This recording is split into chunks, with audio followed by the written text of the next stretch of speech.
finiras vidé, brisé, dépouillé de ton énergie, de ta lucidité, de ton identité, tant que tu ne comprendras pas ceci. Les gens t'utiliseront toujours, jusqu'au jour où tu décideras de devenir illisible. Ils te sourient parce qu'ils voient une faille. Ils t'admirent parce qu'ils savent comment t'exploiter. Loin d'être un hasard, ce phénomène obéit à une logique cruelle mais constante. L'humain repère l'utile avant le vrai, l'accessible avant le profond, le malléable avant le souverain. Et tant que tu t'exposes avec ton cœur ouvert, ton énergie généreuse, ton besoin d'être aimé ou compris, tu es une ressource à consommer. Cette vidéo n'est pas là pour te caresser. Elle est là pour te réveiller, pour te montrer ce que tu refuses de voir, que ce que tu prends pour de la gentillesse est parfois de la prédation silencieuse. Écris en commentaire, je reconnais enfin ceux qui se servent de moi. Abonne-toi, aime cette vidéo et reste jusqu'à la fin. Car ce que tu vas découvrir, peu osent l'affronter, mais ceux qui l'acceptent ne sont plus jamais les mêmes. Depuis les premières cités, l'être humain a toujours cherché à dominer sans être vu. Dans la Grèce antique déjà, les sophistes vendèrent la rhétorique comme une arme pour manipuler les foules sans lever l'épée. Machiavel, quant à lui, a codifié la cruauté rationnelle comme une stratégie de survie au sommet du pouvoir. Mais ce que l'histoire a étouffé, c'est l'usage quotidien de cette froideur stratégique dans les relations les plus intimes. L'art de manipuler sans brutalité, d'exploiter sans violence, de séduire pour mieux drainer l'autre. Voilà la forme d'esclavage la plus tolérée de notre temps. Les philosophes modernes l'ont masqué sous le nom d'interdépendance. Les psychologues l'ont nommé codépendance. Mais la vérité est plus sombre. Tant que tu es utile, tu es captif. Et tant que tu ne sais pas te rendre opaque, tu seras consommé. Cette connaissance n'a pas été oubliée. Elle a été volontairement marginalisée, car elle libère. On ne te manipule pas à cause de ce que tu ignores, mais à cause de ce que tu exposes sans le savoir. Chaque geste doux, chaque mot fragile, chaque attente silencieuse devient un appât pour ceux qui cherchent à te dominer. Les failles exploitables ne sont pas des erreurs, ce sont des invitations invisibles au pillage de ton âme. La première faille exploitable, c'est ton besoin d'être utile. Ce besoin ne naît jamais par hasard. Il s'enracine dans une histoire où l'amour a été conditionné, où ta valeur a dépendu de ce que tu donnais, portais ou réparais chez les autres. Très tôt, tu as compris que servir t'évitait l'abandon, que t'effacer garantissait ta place. Aujourd'hui encore, ce réflexe gouverne tes relations. Tu offres ton temps avant qu'on ne le demande. Tu anticipes les besoins. Tu assumes les charges émotionnelles qui ne sont pas les tiennes.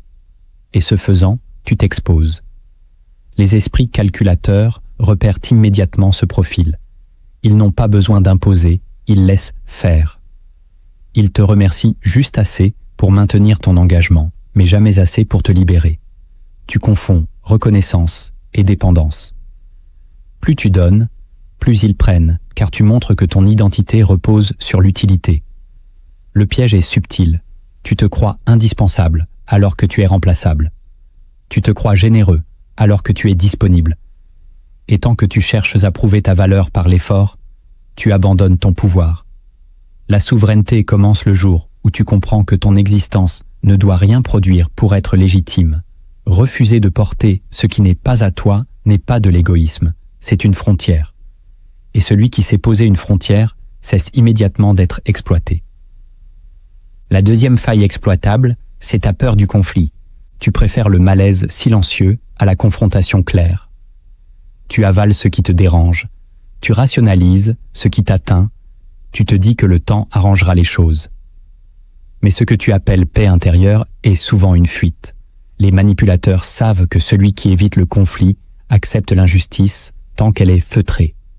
Ils testent tes limites par petites intrusions, des demandes floues, des comportements ambigus, des silences stratégiques. Et chaque fois que tu ne dis rien, tu autorises davantage. Ton calme devient un terrain d'invasion. Tu crois être mature, mais tu es lisible. Le conflit assumé fait peur parce qu'il menace le lien. Mais le lien qui exige ton silence est déjà une prison.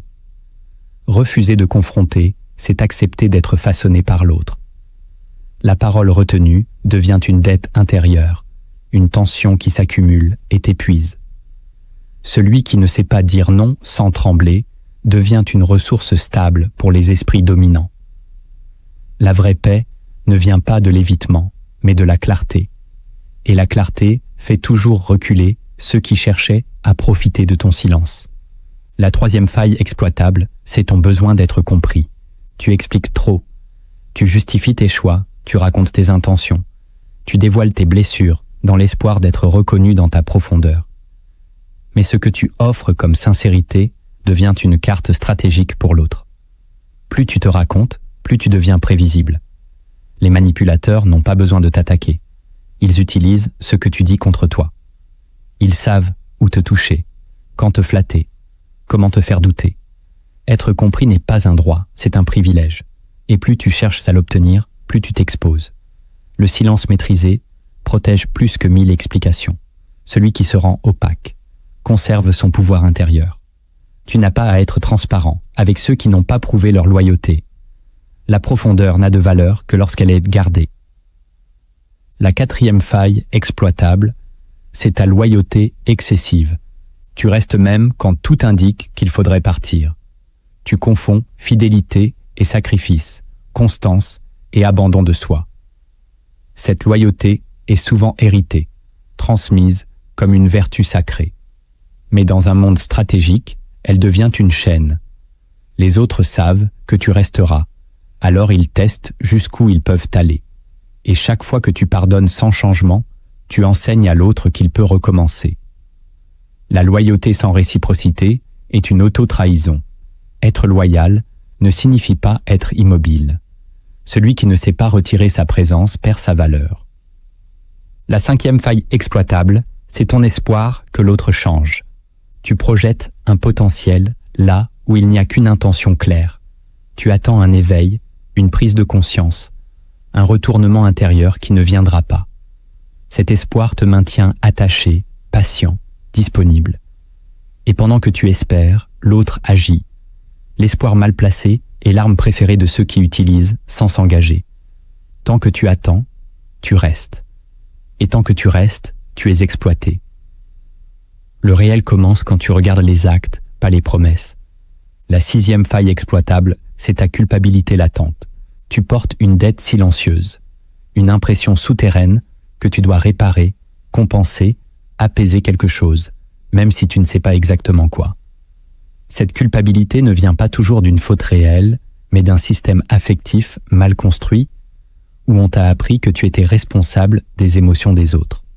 Enfant, tu te croyais responsable des tensions familiales. Adulte, tu ressens une forme d'obligation morale d'être parfait, présent, accommodant. Et cette disposition intérieure crée une brèche, car les manipulateurs flairent cette faille avec une précision chirurgicale. Ils n'ont pas besoin de t'accuser ouvertement. Ils te regardent juste comme si tu devais faire plus. Ils insistent à peine, mais tu fais tout. Tu leur évites l'effort de nommer les choses. Tu t'auto-punis. Tu donnes avant même qu'on ne te le demande. Tu t'excuses même quand tu n'as rien fait. La culpabilité mal placée est une laisse invisible. Elle te fait agir contre ton propre intérêt, au nom d'un idéal qui ne t'appartient plus. Et pendant que tu cherches à réparer, il consomme ton énergie, ton temps, ton attention. Ce n'est pas toi qui répares, c'est toi qu'on vide. Celui qui veut sortir de ce cercle doit apprendre une vérité libératrice. Tu n'es pas responsable de ce que les autres ressentent. Tu es seulement responsable de ce que tu tolères. Refuse de porter ce qui n'est pas à toi. Lâche cette idée que tu dois toujours équilibrer le monde autour de toi. Parfois, le déséquilibre extérieur est le prix à payer pour restaurer ton équilibre intérieur. Et si cela dérange, c'est que ton intégrité n'arrangeait pas leur système. Ce n'est pas ton rôle de guérir les autres au détriment de ta clarté. Libère-toi de cette dette imaginaire, car tant que tu te sens coupable sans raison, tu restes exploitable sans limite. La septième faille exploitable, c'est ta peur de décevoir. Tu veux qu'on te voie comme fiable, constant, bienveillant. Tu veux qu'on dise de toi que tu es quelqu'un de solide, sur qui on peut compter. Cette image te rassure. Elle donne un sens à ta présence dans la vie des autres. Mais cette peur de décevoir est un poison lent. car elle te pousse à dire oui quand tu penses non, à rester quand tu voudrais partir, à sourire quand tu voudrais hurler. Et plus tu veux éviter la déception de l'autre, plus tu trahis tes propres besoins. Les personnalités manipulatrices adorent cette faille. Elles savent que tu n'oseras pas les contrarier. Elles misent sur ta politesse, sur ton souci d'être aimé, sur ta peur de rompre l'harmonie. Et pendant que tu ménages leurs émotions, elles sculptent ta servitude. Tu deviens leur garant émotionnel, leur pilier moral, leur assurance affective. Mais à force de ne pas décevoir, tu t'éloignes de toi-même. Tu perds ton axe, ta vérité, ta voix. Car décevoir, ce n'est pas trahir, c'est affirmer une frontière. Et celui qui ne sait pas décevoir au bon moment finit toujours par exploser tardivement. Il ne s'agit pas d'être brutal ou égoïste, mais de comprendre que la vie vraie implique des tensions, des refus, des absences assumées. La souveraineté intérieure commence là, quand tu cesses d'ajuster ton comportement pour protéger le confort émotionnel des autres. Tu n'es pas là pour répondre à toutes les attentes. Tu n'es pas une réponse vivante à leurs besoins. Apprends à vivre avec l'idée que certains te trouveront froid, distant, égoïste, car c'est parfois le prix à payer pour ne plus être malléable. Décevoir est un acte de purification. Celui qui n'ose jamais décevoir ne grandira jamais vraiment. Il restera l'outil de ceux qui savent utiliser la peur comme laisse affective. Il y a des chaînes que tu ne sens plus parce qu'elles ont pris la forme de ta pensée. Des pactes que tu as intégrés, des rôles que tu joues sans te rendre compte qu'ils te consument. Ces miroirs de servitude mentale sont discrets, polis, normaux. Et pourtant, tant que tu t'y reflètes, tu restes possédé par les attentes des autres. Le premier miroir de servitude mentale, c'est ton image d'altruiste invincible. Tu t'es construit une identité sur le don, l'aide, la générosité. Tu veux qu'on dise de toi que tu es toujours là, solide, présent. Mais derrière ce masque lumineux se cache souvent une fatigue abyssale. Tu donnes non pas parce que tu débordes, mais parce que tu crois que c'est ce qu'on attend de toi. Et ce rôle, tu l'as endossé si longtemps qu'il a fini par te dévorer. Tu crois que t'arrêter serait trahir ceux qui comptent sur toi. Tu crois que poser une limite serait perdre ton humanité. Mais la vérité, c'est que ce miroir d'altruisme est une prison dorée. Tu es aimé pour ta fonction, pas pour ta présence. Tu es sollicité pour ta constance, pas pour ta vérité. Et tant que tu ne t'autorises pas à te retirer, à ne pas répondre, à ne pas être l'épaule disponible, tu restes un outil de confort pour ceux qui ne voient pas ta profondeur. Ce miroir flatte ton ego spirituel, ton besoin d'être bon, mais il t'empêche de voir que tu es devenu prévisible, gérable, exploitable. La vraie bonté n'est pas dans le don permanent, mais dans la conscience de ce que chaque don exige de ton âme. Être bon n'implique pas d'être toujours accessible. Tu n'es pas une lumière inépuisable. Tu es un être vivant, avec des besoins, des limites, des ombres. Briser ce miroir, c'est enfin oser te retirer sans culpabilité. C'est comprendre que l'amour véritable ne dépend pas de ce que tu donnes, mais de ce que tu es quand tu ne fais plus rien. Et c'est là que commence la souveraineté intérieure, quand tu refuses de te définir par ton utilité émotionnelle.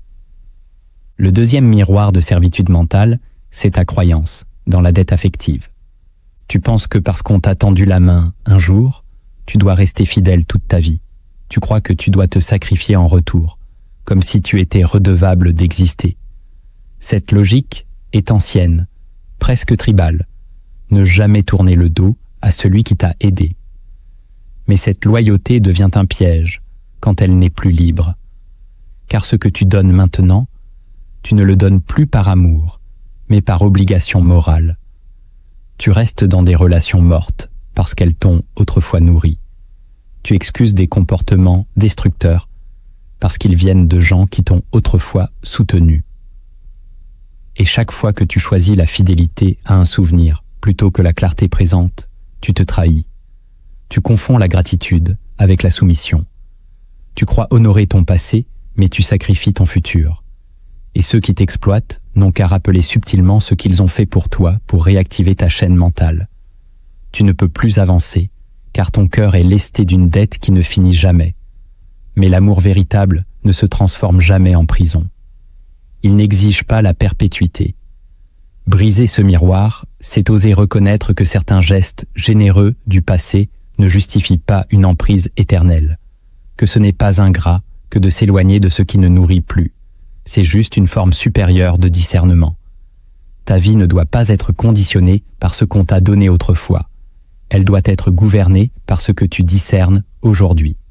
Ce que tu dois à la vie, ce n'est pas de t'oublier pour ceux qui t'ont aidé, c'est de devenir entier malgré eux.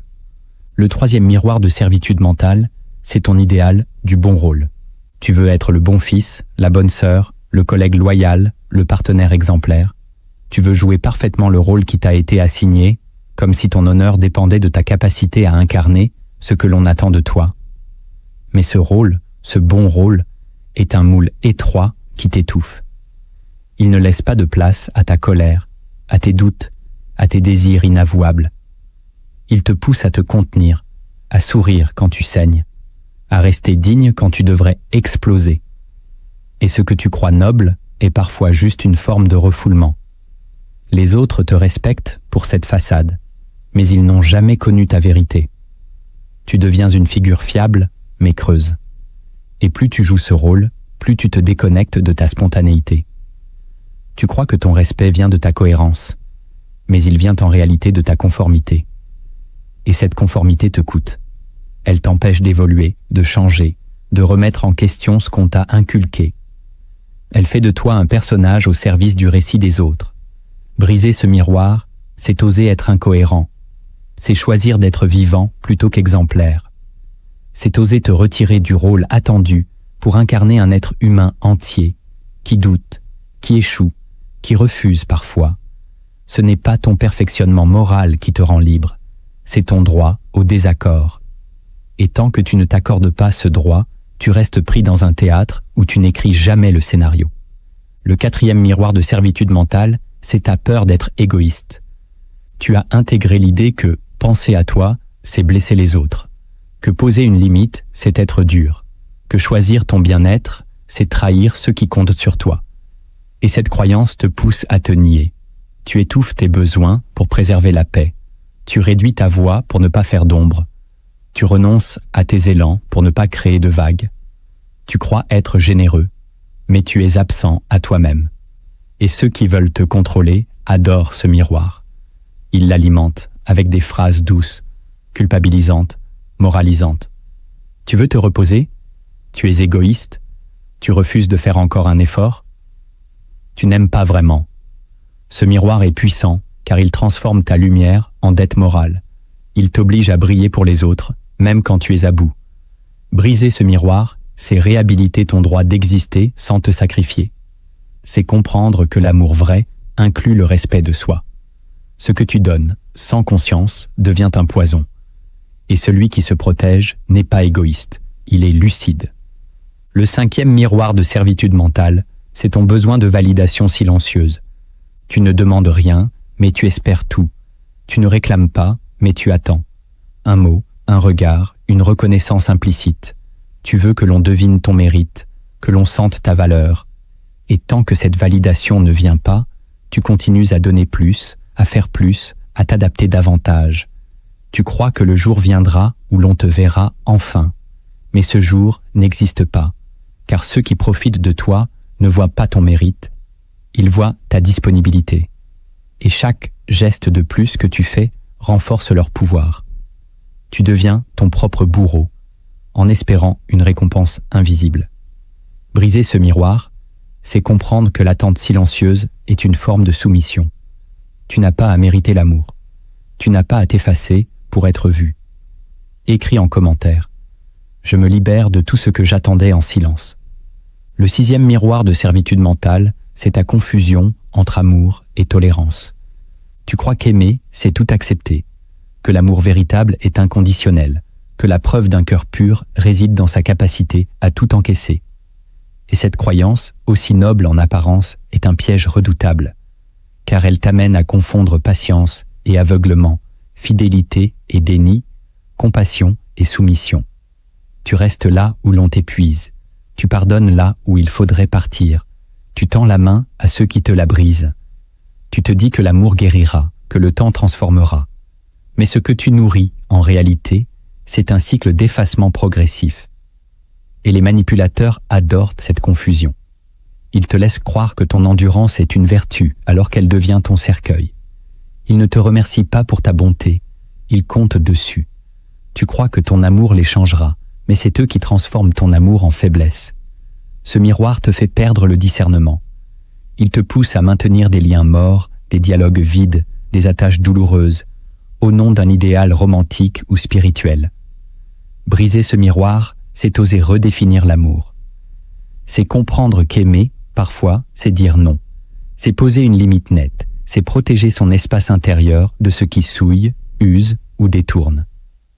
Le véritable amour commence quand il cesse d'excuser l'inacceptable. Tu n'as pas été créé pour devenir un sanctuaire de la souffrance des autres. Ton cœur est sacré, mais il n'est pas un dépotoir. Et si ton amour te détruit, alors ce n'est plus de l'amour. C'est un accord toxique avec ton propre abandon. Le 7e miroir de servitude mentale, c'est ta peur de déranger. Tu entres dans une pièce en cherchant à ne pas troubler l'équilibre. Tu choisis tes mots pour qu'ils ne blessent pas. Tu retiens ton opinion pour ne pas froisser. Tu t'effaces pour que tout reste fluide. Et tu crois que cette délicatesse est une preuve d'intelligence relationnelle. Mais elle est souvent le symptôme d'un effacement profond, car en refusant de déranger, tu interdis à ton identité de s'imposer. Tu préfères le confort des autres à la vérité de ta présence, et les plus stratégiques s'en servent. Ils savent que tu te tairas pour préserver l'ambiance, que tu obéiras pour ne pas créer de conflit, que tu souriras même quand tu saignes. Tu deviens le tampon des tensions, le régulateur de leurs excès, le garant de leur paix. Ce miroir est puissant car il te convainc que ta valeur réside dans ta capacité à ne pas troubler l'ordre. Mais l'ordre qui t'étouffe n'est pas la paix, c'est une mise en scène. Briser ce miroir, c'est accepter que ta vérité crée parfois du désordre, que ta présence puisse déranger ceux qui préfèrent l'illusion, et que ton authenticité n'est pas une menace, mais un filtre. Elle éloigne ceux qui te consommaient. Elle révèle ceux qui t'entendent vraiment. Tu n'es pas né pour t'excuser d'exister. Tu es né pour porter un feu. Et le feu, parfois, dérange. Tu ne seras jamais libre tant que ton esprit appartient aux autres. Tant que tu penses pour plaire, réagis pour éviter, agis pour être choisi, tu restes captif. Ces clés de réappropriation mentale ne sont pas spectaculaires, mais elles marquent le retour du pouvoir. Elles brisent l'empreinte invisible que les autres ont laissée dans ta façon d'exister. La première clé de réappropriation mentale, c'est le droit au retrait silencieux. Tu n'as pas besoin de t'expliquer pour disparaître. Tu n'as pas à justifier ton éloignement, ton absence, ton silence. Le simple fait de retirer ton énergie, sans drame ni explication, est un acte de puissance. Pourtant, on t'a conditionné à croire que tu devais tout verbaliser, tout justifier, tout valider auprès des autres. Tu crois qu'un retrait sans mots est une trahison, un abandon, une injustice. Mais c'est faux. C'est une hygiène mentale. Le monde ne s'effondre pas quand tu t'éloignes. Il révèle simplement ceux qui te consommaient sans jamais te nourrir. Ce droit au retrait, tu dois le revendiquer sans bruit. Tu ne dois pas l'annoncer, tu dois le poser. Tu n'es pas responsable des réactions de ceux que ton absence dérange. Et si ton silence crée de l'agitation, ce n'est pas que tu es cruel, c'est que tu étais devenu indispensable dans une dynamique toxique. En te retirant, tu ne punis personne, tu te rends à toi-même. Le retrait silencieux n'est pas une fuite, c'est une affirmation. C'est reconnaître que ton énergie est précieuse, rare, et qu'elle ne doit pas être dilapidée dans des cercles où elle est gaspillée. Ce geste simple, sans mots, sans bruit, sans cri, est une déclaration invisible. Je ne suis plus disponible pour ton système. Et à partir de là, quelque chose change. Pas autour de toi, mais en toi. Tu te réalignes, tu redeviens opaque. Tu n'as plus besoin de convaincre, tu agis. Et celui qui agit sans bruit reprend le contrôle de sa trajectoire. La deuxième clé de réappropriation mentale, c'est l'élimination des justifications affectives. À chaque fois que tu te sens obligé d'expliquer pourquoi tu refuses, pourquoi tu coupes un lien, pourquoi tu prends de la distance, tu te positionnes encore sous le regard de l'autre. Tu cherches à être compris, approuvé, absous. mais cette posture affaiblit ta décision. Elle transforme ton choix en requête de permission. Et tant que tu expliques, tu t'exposes. Car toute justification ouvre un débat. Elle invite l'autre à contester, à te faire douter, à reconfigurer ta pensée selon ses propres intérêts. Tu veux partir, mais tu cherches les bons mots. Tu veux dire non, mais tu veux que ce soit bien reçu. Ce besoin de validation affaiblit ton autorité intérieure. Il te maintient dans la servitude mentale. Pour te libérer, tu dois renoncer à l'envie d'être compris. Tu dois trancher sans te confesser. Ce n'est pas de la froideur, c'est de la clarté. Ce n'est pas de l'égoïsme, c'est de la souveraineté. Apprends à dire non sans phrase autour. Apprends à partir sans écrire un texte. Apprends à ne plus donner les clés de ton esprit à ceux qui veulent encore l'ouvrir, sans y être invités. Les liens véritables ne s'effondrent pas face à ton silence. Seuls les liens fondés sur ta docilité réclameront une explication. Éliminer les justifications, c'est affirmer que ta vérité n'a pas besoin d'être traduite. Elle existe, elle suffit, elle tranche, et elle s'impose, même sans discours. La troisième clé de réappropriation mentale, c'est la fermeture volontaire de certains canaux émotionnels. Tu n'as pas besoin de ressentir tout ce qu'on t'envoie. Tu n'as pas à absorber l'humeur de l'autre, à réagir à son silence, à interpréter ses gestes pour t'ajuster. Tu es devenu trop sensible à ce qui n'est pas à toi. Tu captes les signaux faibles, les tensions invisibles, les non-dits, et tu modifies ton comportement pour stabiliser l'ambiance. Mais cette hyper-réceptivité t'épuise. Elle te transforme en baromètre émotionnel des autres, au lieu d'être maître de ta propre atmosphère intérieure. Tu n'es pas un récepteur universel. Tu as le droit de fermer certaines fréquences, de dire intérieurement « je ne suis pas disponible pour cette onde ». Fermer un canal émotionnel, ce n'est pas devenir insensible, c'est retrouver ton axe. C'est choisir ce que tu laisses entrer. C'est te rappeler que tu n'as pas été conçu pour tout absorber, tout ressentir, tout porter. Tu es un être, pas une éponge. Et cette clé est radicale. Elle te demande de ne plus réagir par défaut, de ne plus chercher à deviner ce que l'autre pense, de ne plus faire de son silence un problème à résoudre. C'est un acte intérieur. Tu tires le rideau. Et soudain, tu respires. Tu redeviens présent à toi-même. Le monde extérieur continue son théâtre, mais tu n'es plus dans la salle. Tu es ailleurs, en dedans.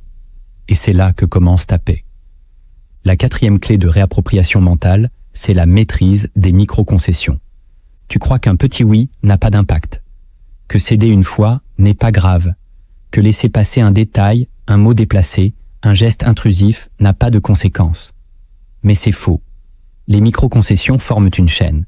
Elles créent une habitude. Elles signalent à l'autre que tu es modulable, flexible, disponible. Et chaque micro-concession alimente un système plus vaste, celui de ta domestication. Tu finis par te retrouver dans une dynamique que tu ne reconnais plus, simplement parce que tu n'as pas dit non à temps. Le respect ne s'obtient pas par les grands discours, mais par la gestion précise de tes petites limites. Ce n'est pas l'insulte qui t'abîme le plus, c'est le silence que tu t'imposes, quand tu ressens une tension, mais que tu n'agis pas. Pour te réapproprier ton esprit, tu dois devenir intraitable avec les micro-invasions. Tu dois identifier les moments où tu dis oui par fatigue, par politesse, par peur du malaise. Et tu dois apprendre à refuser calmement, mais fermement. Ce n'est pas une guerre, c'est une rééducation. Ton mental doit comprendre que chaque mot compte, que chaque geste crée un précédent. La fermeté n'est pas un excès, c'est une hygiène. Celui qui ne maîtrise pas ces petites concessions ne survivra jamais aux grandes dominations. La cinquième clé de réappropriation mentale, c'est la rupture avec l'image sociale entretenue. Tu as fabriqué une version de toi que tu montres au monde. Raisonnable, disponible, compétente, aimable.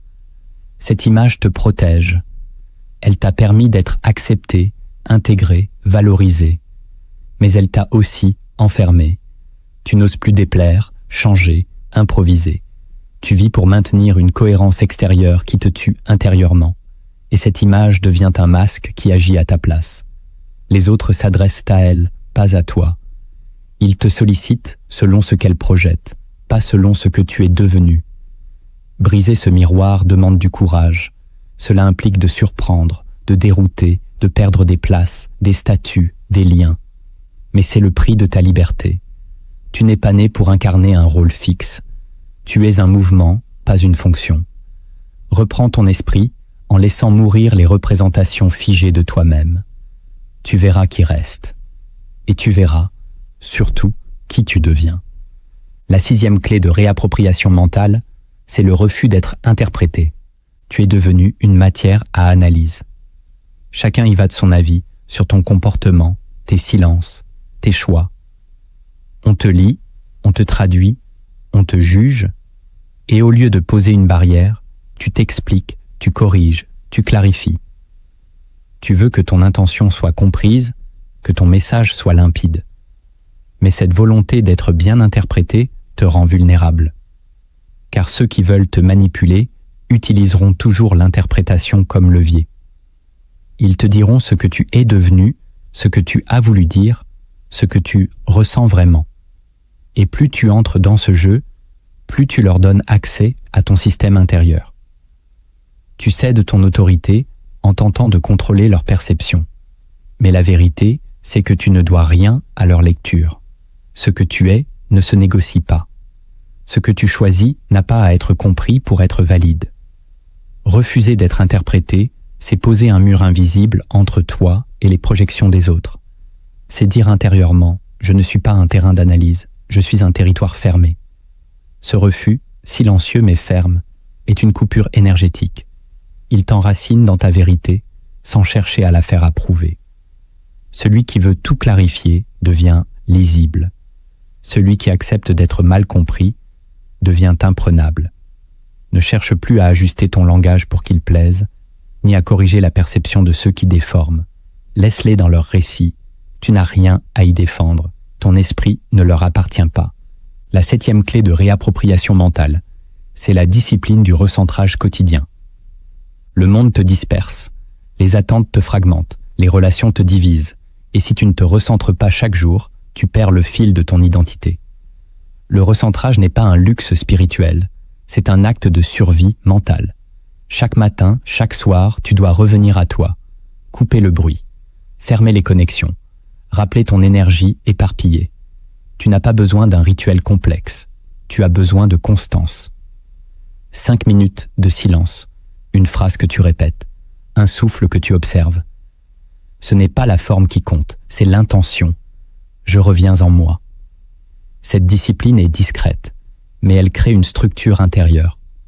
Elle t'immunise contre la confusion, contre la pression extérieure, contre l'usure lente de l'oubli de soi. Sans recentrage, tu deviens réactif. Tu réponds aux besoins des autres avant de consulter les tiens. Tu perds la souveraineté parce que tu oublies ton centre. Le recentrage est un trône invisible. Tu y retournes pour gouverner ton royaume mental. Et plus tu le pratiques, plus tu deviens imprévisible, calme, solide, intouchable. Ce n'est pas une habitude, c'est une posture. Et ceux qui te voient ainsi ne tenteront plus de te déformer. Tu es revenu, entier, illisible, présent. Tu étais là, pensant t'aimer, pensant aider, pensant construire quelque chose de vrai. Tu donnais sans compter, tu comprenais sans juger, tu pardonnais, sans poser de conditions. Et pourtant, au fond de toi, un silence grondait, un vide, une fatigue que rien ne pouvait plus masquer, une tension que même ta lucidité ne pouvait expliquer. Ce que tu vivais n'était pas un simple déséquilibre relationnel. C'était une captation invisible, une consommation programmée de ton énergie, et tu le laissais faire, non pas par faiblesse, mais par inconscience. Tu ne savais pas que ton besoin d'être utile, ta peur de décevoir, ton espoir de reconnaissance, étaient des failles lisibles, exploitables, traversables. Et les autres, souvent inconsciemment, parfois avec précision, s'y engouffraient. Ce n'est pas une condamnation, c'est un réveil. Car désormais, tu sais que ton altruisme peut être une chaîne, que ta loyauté peut devenir une malédiction, que ton image peut te trahir plus sûrement qu'un ennemi. Tu sais que ceux qui te disent « je t'aime » peuvent, dans le même souffle, se nourrir de ta lumière sans jamais te nourrir en retour. Tu as vu les miroirs. Tu les as brisés un à un. Tu as compris que l'amour ne suffit pas, que la bonté ne protège pas, que la clarté sans fermeté est une invitation au pillage. Alors aujourd'hui, tu reprends ton axe, ton esprit, ton territoire intérieur. Ce que tu fais maintenant, ce n'est pas te fermer, c'est te définir. Ce n'est pas devenir froid, c'est devenir souverain. Tu poses des limites, tu réduis les accès, tu récupères ton silence, tu choisis ta parole. Tu apprends à dire non, à partir sans bruit, à ne plus tout expliquer. Tu apprends à être mal compris sans trembler. Tu apprends à vivre sans être validé. Et plus tu t'ancreras dans cette posture, plus tu verras les faux liens tomber. Ceux qui profitaient de ta lisibilité ne sauront plus où appuyer. Ceux qui vampirisaient ton énergie chercheront d'autres sources. Et toi, enfin, tu sentiras ton énergie revenir. Tu ne brilles plus pour plaire. Tu brilles pour éclairer ton propre chemin. Tu ne tends plus la main pour être aimé. Tu tends la main si tu choisis d'aimer. Tu n'existes plus dans le regard de l'autre. Tu existes en ton nom. Et ce changement, personne ne pourra te le voler. Tu peux encore ressentir des résistances. Tu peux encore douter. C'est normal. Mais garde ceci en mémoire. Il vaut mieux être seul que d'être utile à ceux qui te dévorent. Il vaut mieux être incompris que façonné. Il vaut mieux marcher nu que travesti. Tu es ton propre territoire. Tu es ton propre centre. Alors, abonne-toi si cette voix te parle. Si tu sens que ce message touche quelque chose d'endormi en toi. Aime cette vidéo si tu veux que d'autres trouvent cette lumière. Partage-la à ceux qui s'épuisent à force d'être trop bons, trop disponibles, trop lisibles. Et surtout, souviens-toi, les gens t'utiliseront jusqu'au jour où tu décideras de leur devenir illisible.